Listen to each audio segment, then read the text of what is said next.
something that is tangible. Change. The change that is coming.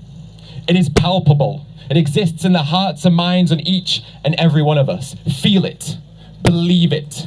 The change is coming. The sun will one day set on this world and a new dawn will rise. Out of the ashes of violence, hope will rise. Now we as a movement exist in the millions of individuals, but together we move as one.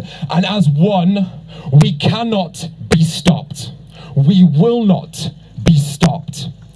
And these industries, the ones who exploit others, they feel what we feel, and they fear it. And they fear us. And they should fear us. For every single day, our numbers grow stronger, our conviction grows harder, and that change becomes ever more inevitable than it was the day previous. And they fear us because they know that we will not stop fighting, that we will never take a day's rest, and we will never take a day's break until the animals are liberated from the shackles that our species has imprisoned them within. But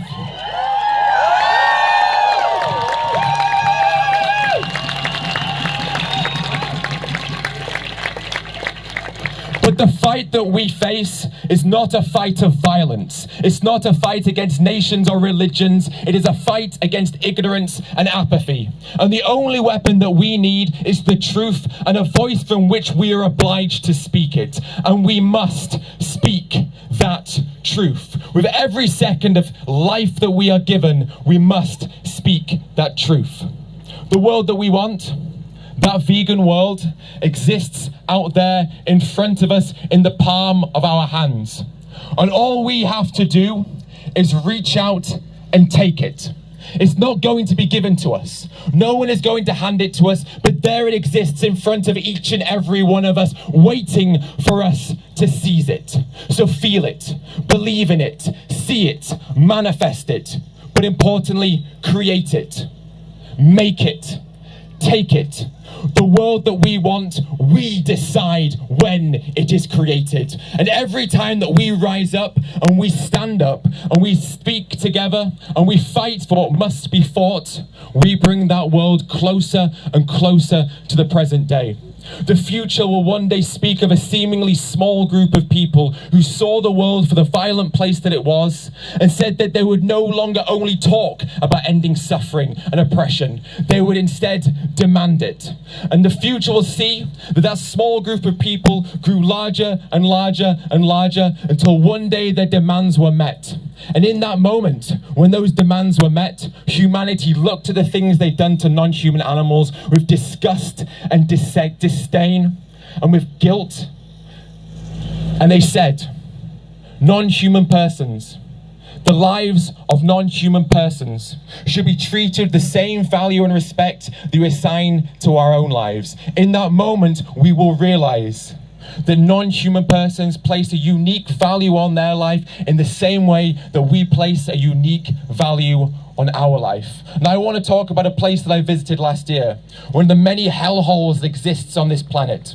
I visited a dairy farm, and we walked into the dairy farm during the day, and we walked around and we filmed the animals as we saw them in their prisons.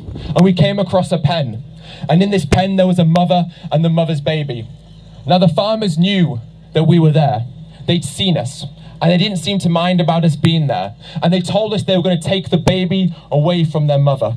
And now we knew this is what happened in the dairy industry. We knew that every single calf that was born was taken away from their mother, normally within 24 to 72 hours of birth. And so we were faced with a dilemma.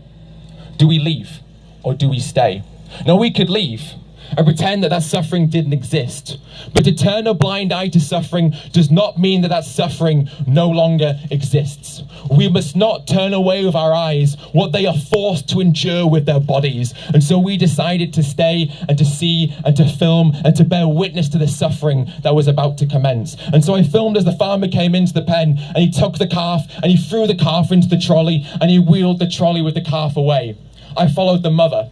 And I followed the mother as far as she could go until the farmer closed the gate on her. I looked into the mother's eyes and I saw pain, I saw fear, I saw anguish, I saw her pleading for help, but I saw confusion. She had no idea why this was happening to her. No one could explain why we did these things to her. No animal in these situations understands why. And I thought about all the times I've been most scared in my life, and I thought that often confusion was coupled with fear. And when confusion is coupled with fear, it makes the fear feel so much more intensified, because we don't understand what's happening and we don't understand what's about to happen next. I followed where the baby had been taken to a solitary confinement pen, and I sat in front of that baby and I put my hand through the bars and I carefully stroked the top of that baby's head. I said, "I'm sorry." I said, "I'm so sorry." I said, "I'm sorry you're here. I'm sorry this is the life that you have been given. I'm sorry for the plight that you have been forced to face because of the actions of the species that I belong to." But then I felt like a hypocrite. It felt disingenuous for me to say sorry when I could take my arm out of that prison and leave and walk whenever it is that I wanted to. I could go home, live my life, have fun, spend time with friends and family, sleep in a comfortable bed and do the things that I wanted to do. But that prison, for that baby in front of me in that moment, was eternal. Their life would only ever be a prison until the day that they died. And so I stood up and I said to myself, animals do not need our pity. They do not need our words, and they do not need our sorrow. Pity will not save these beings. These animals need us to fight and stand up for them and take action. And so I said to myself, I need to be held accountable for the actions that I make in the future, so that when I leave here today, I don't just go about my ordinary life. That when I leave here today, I remember the plight of that animal, and I never forget the plight of that animal. So as I stood there in front of the calf, I made a vow to myself. I made a vow to hold myself accountable with every second of life that I am given from this moment on. I said that as long as blood is pumped through my veins and oxygen flows through my lungs, with every second of life that I am given, I will fight, because my life is a privilege. And with that privilege that I have been given, I am obliged to fight for those whose freedom has been denied to. I made a vow that with every second of life that I am given, I will fight for those who need me to fight for them most.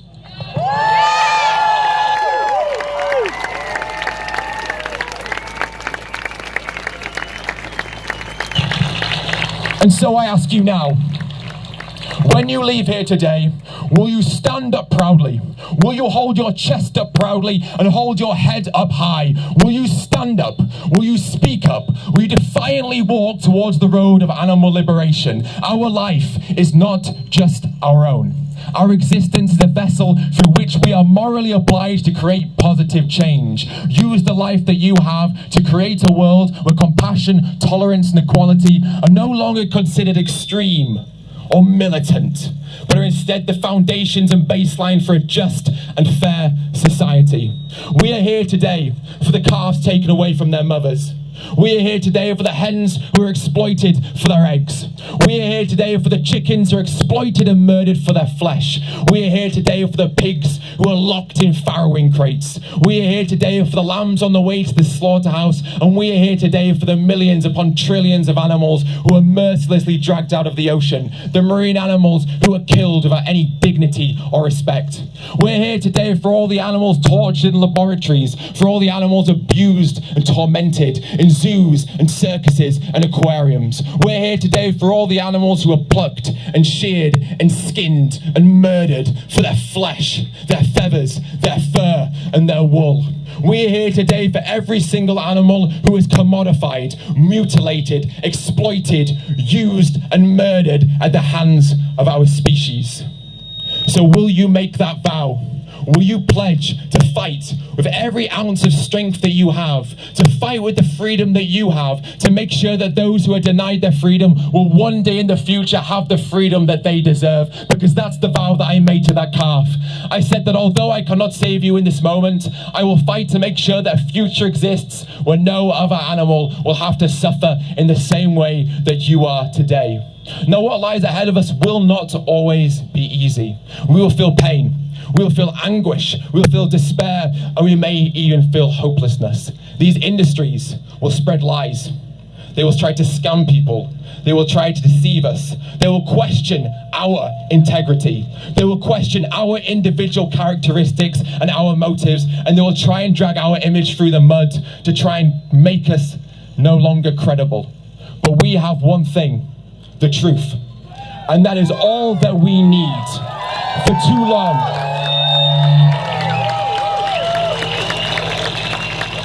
too long, these industries have deceived the public. They have lied and manipulated and scammed us. But we will no longer tolerate that. We look at these industries and we look these people in the eye and we say, no more will you be allowed to commit these transgressions upon those beings that exist on this planet alongside us, not for us. So come together. Fight together, because when we do so, when we fight in unison and as one, we can change the world. And we must change the world. The animals need us. They need you. So what will you do from tomorrow onwards? The path that we walk down together does not last forever. And at the end of that path is total salvation and liberation. So never look back. Only ever look forward and defiantly march as fast as you can towards the end of that road, to ensure those animals who are screaming in terror at this very second, to ensure that one day their screams will be silenced, not because of knives, but because of liberation. And so I ask you this one final question. Are you with me? Yeah! Thank you very much.